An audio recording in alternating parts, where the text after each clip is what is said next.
Welcome to Westcliff High School for Boys book launch. Being headmaster of WHSB is a great privilege and responsibility. And one of those responsibilities is leading the school forward whilst remaining mindful of the historical context and protecting and respecting what remains important. It was with this in mind that I approached Dr. White to invite him to write a book recording our school's centenary history. This book reminds us, the current generation of Westcliffians, of the debt we owe to previous generations of pupils, staff, governors, and others in our community. As many watching will know, our school began as a small school in a converted house, not really fit for purpose. And resources, well, they may have been modest, but what the school lacked in material, it made up for in ambition. Our school motto, Fide e Fortitudine, translates as by fidelity and fortitude.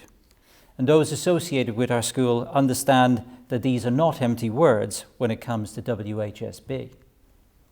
As a community, we have needed the fortitude of our motto to preserve and develop our school in the face of challenges. Setting up a school in post-World War I Britain when resources were scarce. Evacuating pupils and staff to Derbyshire in the early years of the Second World War. Coping with the post-war bulge in the school-age population. Maintaining forward momentum in times of financial stringency. We need that self-same fidelity and fortitude today as we respond to the demands of the COVID-19 pandemic. Recent months have not been easy, but the school community has shown tremendous energy and common purpose. It is this that has allowed us to continue with our centenary plans despite the difficult circumstances. Here, I must also pay tribute to Dr. White for his incredibly generous gift of his time and talent to help the school realize the publication of our centenary history book. I first met Dr. Alan White following my appointment to the staff of WHSB some 27 years ago. And during the succeeding years, I have had the pleasure of working closely with Alan and learned much of value from him. And when I invited Dr. White to write this book, he thought long and hard before agreeing to do so. Having served at WHSB for just shy of 40 years, Alan immediately understood both the importance of the book and ultimately the level of commitment which the task required. Dr. White has been completely dedicated in writing this book, and for that I and all of WHSB are immensely grateful. No local record or part of the school archive has been left unturned, and the new material uncovered by Dr. White will be included in the school's new centenary room established this year to hold and display the school's records and artifacts. In many ways, Dr. White's work has given WHSB its history back. Something that was perhaps misplaced or maybe just not fully appreciated in the hurly-burly of daily school life. As the book will attest, Dr. White was clearly the best person to write a book about the school's first 100 years. A former deputy headmaster and head of history at the school, he is also a published author of numerous textbooks and a former history chief examiner. Dr. White's centenary history of WHSB demonstrates that one need not compromise on scholarship in order to provide an entertaining and highly informative book. The book provides wonderful insights into the life of the school at various points of history, whilst also considering aspects of the national educational and social context. I thank Dr. White for his dedication towards the book and his many, many hours of work. It is a book that will bring much pleasure to all generations within the WHSB community. The headmaster first talked to me about the possibility of writing a history of the school in early 2018, nearly 3 years ago. For me, therefore, the publication of the book marks the end of quite a long journey. It's also a point at which something which has, up till now, been a private enterprise becomes, in a sense, a public property. It is then an opportune moment for some reflection. What I'd like to reflect on by way of introducing the book is some of the main things that I've learned about the school's history over the course of the past 3 years. When I set out, I had only a general awareness of the school's history and certainly nothing like a detailed knowledge of it. So there was much for me to learn. The first, and maybe the most important thing I've learnt, though not something which came as a complete surprise, is that the school's history is populated by some quite remarkable individuals. Any number of them could have been pressed into service for the purposes of this introduction, but I'll confine myself to just 3 of them. One, a local dignitary, another, a long-serving teacher, the third, a pupil. Pride of place in this exercise should be given to this man, Herbert Arthur Dowsett, who deserves, more than anyone else, to be regarded as the school's founding father. Dowsett was a property developer whose family firm, the Southend-on-Sea Estates Company, prospered mightily in the early years of the 20th century. He was also a public figure who seems to have had his finger in almost every Southend pie. He was Southend's mayor on 3 occasions. He was heavily involved in the building of the new Southend Hospital in the 1930s. He guaranteed Southend United's bank loan, as well as selling the club the land on which Roots Hall was built. And he and his family gifted South Church Hall to the town. Dowsett was public-spirited and philanthropic, but he was no soft touch. He was a hard-headed businessman and a skilled negotiator, and it's just as well for the school that he was. Dowsett had a particular interest in education. He chaired the Council Education Committee for 23 years. It was in this capacity that he set out at the end of the First World War to give Southend a 3rd secondary school to go along with Southend boys and Southend girls. The main reason why a 3rd secondary school was needed was demographic. In the years between 1880 and 1920, Southend, as the graph shows, experienced explosive population growth. It was probably, at the time, the fastest growing town in the country.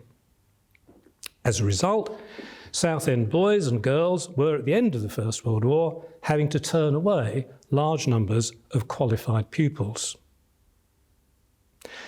But there was more to it than population growth. Dowsett and his fellow councillors wanted Southend to keep growing. This meant persuading people who commuted into central London to come to live in Southend rather than in some other commuter town. In this connection, a high-quality education system was seen as vital. The point was well put by Dowsett's predecessor as chairman of Southend Education Committee, Charlton Hubbard, in a speech in 1913. As Southend is very largely a suburb of London, he said, where many persons may reside or not as they please, and where they have few ties that hold them to a town apart from its natural advantages, if it becomes a question of selection between various places near London, the town which can offer the best educational advantages is likely to secure the most residents. It's therefore important for the Education Committee to maintain and, if possible, improve the present standard of our education. Southend of all towns can least afford to neglect the means of educating the children living in it. To begin with, Dowsett's plans went smoothly. A mixed school, the so-called Southend Commercial School, was set up with government backing in premises off Victoria Avenue in 1920. But it was never intended that Victoria Avenue should be the school's permanent home. Dowsett's plan all along was a purpose-built school on land at Eastwood Lane, that is, Westcliffe's existing site, a site originally acquired by the council in 1914 with a view to turning it into a public park. And it was here that Dowsett's plans hit the buffers.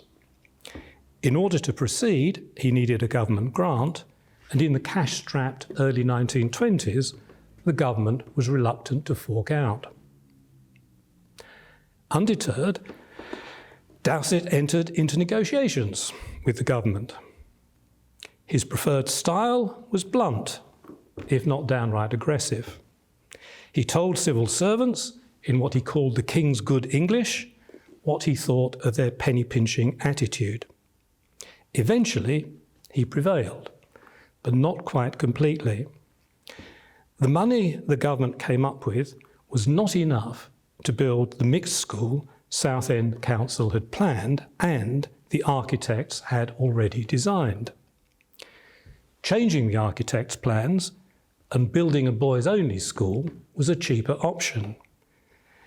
So that's what the council decided to do.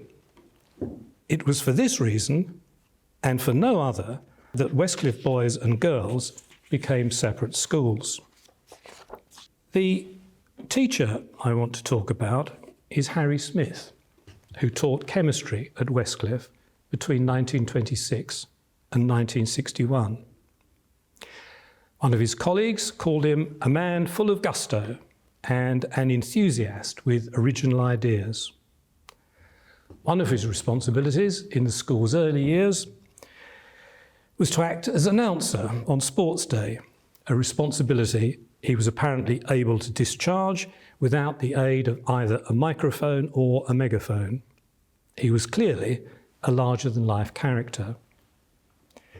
But that's not the reason I want to talk about him. It's rather because he was typical of Westcliffe's founding generation of teachers. These men, and they were all men, were knowledgeable, dedicated, and immensely hard-working. They built the school's reputation and did much to develop its ethos and culture. The more I read about them, the more impressive I found them. Harry Smith was something of a prodigy. Born into modest circumstances in southeast London, he left school at 16 to attend East London College, now Queen Mary College. 3 years later, aged only 19, he graduated with a first-class honours degree, a feat achieved at a time when only 1% of each age group went to university and first-class honours degrees were as rare as hen's teeth. Clearly, he was a teacher who was able to bring a very serious amount of intellectual firepower to bear in the classroom. Smith was something of a polymath, as well as something of a prodigy. Apart from his teaching, he played the viola in the school orchestra, and he performed, he had a fine singing voice, in the school's much heralded productions of Gilbert and Sullivan operettas in the 1930s. A keen gardener, he founded the school's gardening club as part of the Dig for Victory campaign in the Second World War. After the war, the gardening club, under his direction, conducted research on behalf of one of Britain's leading horticultural research institutes. He was also a pioneer plant photographer whose photographs, the so-called Harry Smith collection, form the basis of the Royal Horticultural Society's photographic library. All told, it was a virtuoso life and career. But it's a testament to the quality of the teaching staff in Westcliffe's early days that there were several other members of staff whose contribution to the life of the school equalled that of Harry Smith. My trio of remarkables is completed by this man, David William Holford. Holford was a pupil at Westcliff in the 1930s. You'll find his name on the War Memorial tablet outside the Assembly Hall. At school, he was not a star pupil, but his teachers warmed to him on account of his character. He was modest, he was self-effacing, he was polite, and he was conscientious. Holford left school in 1938 to join the Air Force. At 19, he was co-piloting a bomber over Germany. At 20, he was in command of his own aircraft and had been decorated for bravery. At 22, he became the youngest wing commander in Bomber Command. According to his comrades, he remained as modest and unassuming as he had been at school. Not a gung-ho leader, but someone who led quietly by example. Holford was killed in tragic circumstances in 1943. His story is told more fully in the book. Holford's was a short life, but it was an extraordinary one. Let me turn now to an entirely different matter, but something else that I learnt about the school's history, namely how it avoided being abolished in its present form and reorganised into an all-ability or comprehensive school. This, I thought when I started work on the book, was a puzzle which no self-respecting history of the school could ignore, a view I recognise which might not be universally shared. In the mid-1960s, the number of grammar schools in England peaked at over 1,300. Nowadays, there are around 160. Why was Westcliff amongst those which survived the cull? Well, it certainly wasn't for want of trying on the part of the authorities. As this slide shows, between 1945 and 1988, 5 separate plans were floated to reorganise Westcliff Boys and the other South End grammar schools. 2 of them, one soon after the war, the other in the mid-1960s, came close to fruition, but none, of course, made it over the line. Party politics go some way towards explaining why Westcliff avoided reorganisation. In the 1950s and 60s, attitudes towards grammar schools became increasingly polarised on a left-right basis. The Conservatives were far more favourably disposed to grammar schools than either Labour or the Liberals. And party politics was certainly responsible for the failure of 2 of the 5 South End reorganisation schemes. The one in the mid-1960s was scuppered when control of the Borough Council passed from a Liberal Labour coalition to the Conservatives. And in the later 1970s, the Conservatives used delaying tactics to resist pressure by the then Labour government to go comprehensive. Asked to produce a reorganisation plan, they instead produced 2 of them in order to slow things down and gum up the works until the next general election came along. The tactic worked. But party politics don't fully explain why Southend hasn't gone comprehensive. The 2 Southend reorganisation plans in the immediate post-war years and the one in the 1980s were put forward entirely voluntarily by a Conservative-controlled local authority. Economies of scale meant that 6 big comprehensive schools were cheaper to run than 12 medium-sized grammar and secondary modern schools. This made them quite attractive to some hard-up Conservative councils. Many Conservative local authorities in the 1970s went comprehensive quite happily, and did so with the blessing of a Conservative education minister called Margaret Thatcher. So, what other factors were at work? One was local opinion.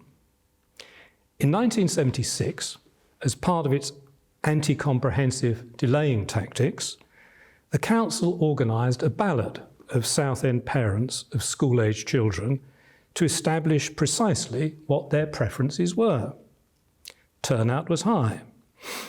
Over 3/4 of those voting favoured retention of selection in some form, and less than 1/4 wanted to see the establishment of a fully comprehensive system.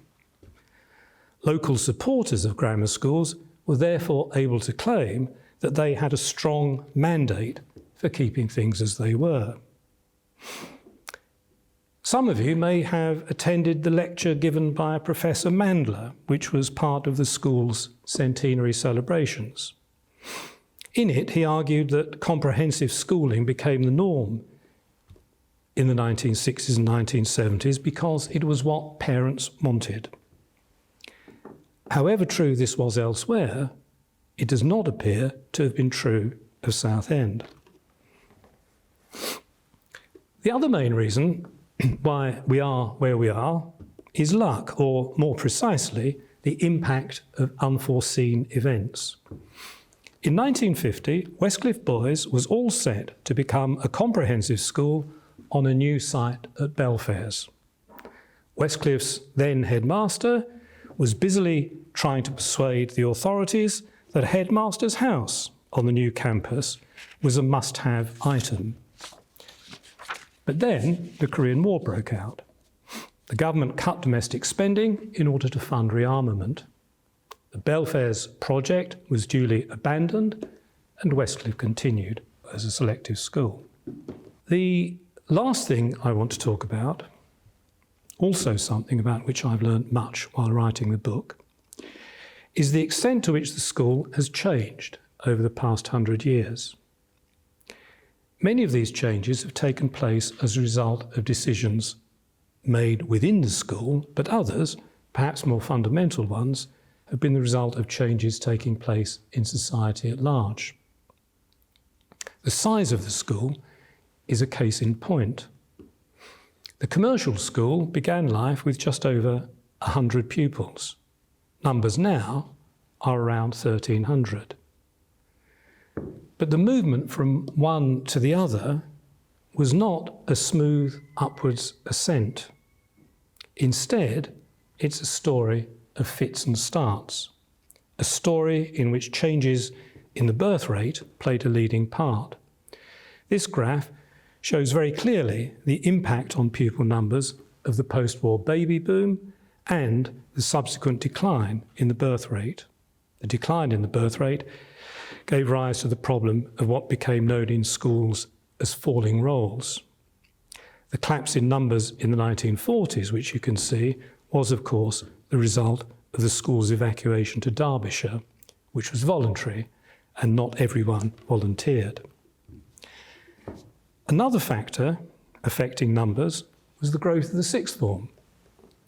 Here, the key period was the late 1950s and 1960s. In 1952, the school's sixth form numbered only 62, 1/10 of all pupils. The equivalent number 10 years later, in 1962, was 255, 1/3 of all pupils. The impact of this change on the school's internal dynamics was huge. The composition of the school in ethnic and gender terms is another area where broader social change has had its effect.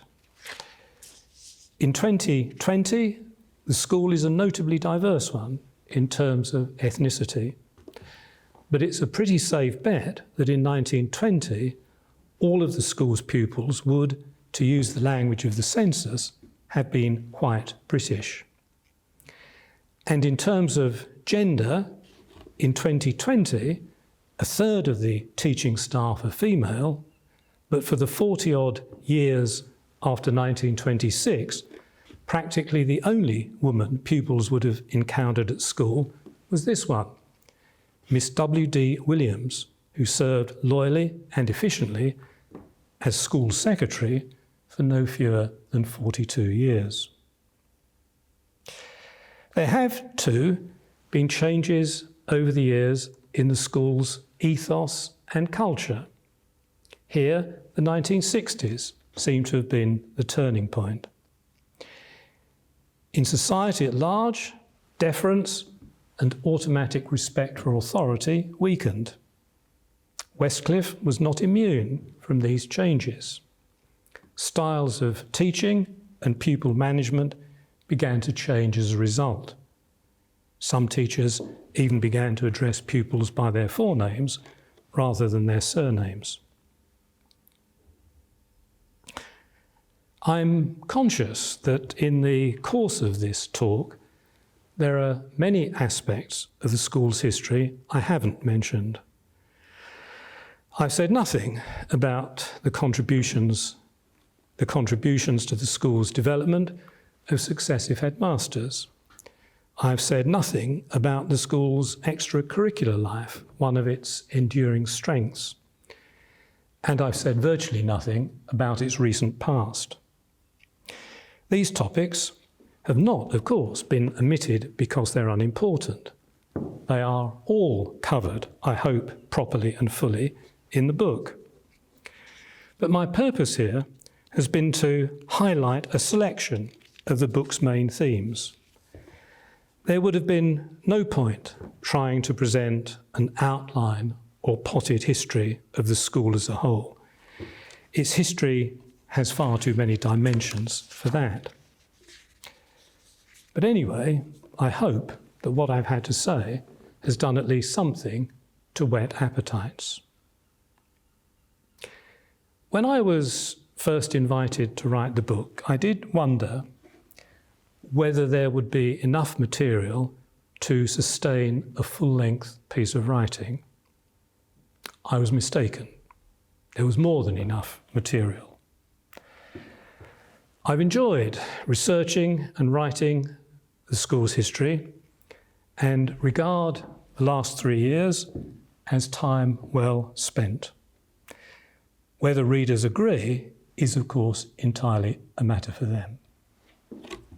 Thank you, Alan. I would like to thank Dr. White on behalf of all who joined us for this thoroughly informative and enjoyable lecture. I believe that Dr. White's superb book reminds us that WHSB has always been a community with a purpose, and you have met some of the characters from that community today through the lecture. And that purpose, that remains to serve the children of the local area, providing them with an education that allows them the opportunity to realise their potential and nurture in them a true sense of their own self-worth. It is a purpose which promotes equality of opportunity, social mobility, allowing each generation to rise. And so we begin our journey into the next 100 years. And as we do so, I wish to record my thanks to our pupils for their dedication and loyalty to the school. My thanks also to the school's skilled and dedicated teaching and support staff who work so hard to ensure our pupils have every opportunity to realise their potential. Our success, of course, in the future relies, as it has always done, on the strength of our community, and we are fortunate indeed to also gain from a supportive wider community at WHSB. Our pupils benefit greatly from the work of our Parents Association, the Old Westcliffian Association, and our recently established alumni network. I hope you enjoy the book, and copies may be purchased through the school's shop via the school's website. Once again, I wish to record my sincere thanks to Dr. White for his superb lecture, and for taking on the not inconsiderable task of writing our centenary history, which I have no doubt will bring much pleasure to Westcliffians from across the generations, their families and others. So thank you. Thank you for joining us, and I hope that you will join us again for our Christmas festive celebration and our Centenary Music Hall show, both of which will be streamed later this week. Full details may be obtained from the school's website. I give you and your loved ones our very best wishes for this festive season.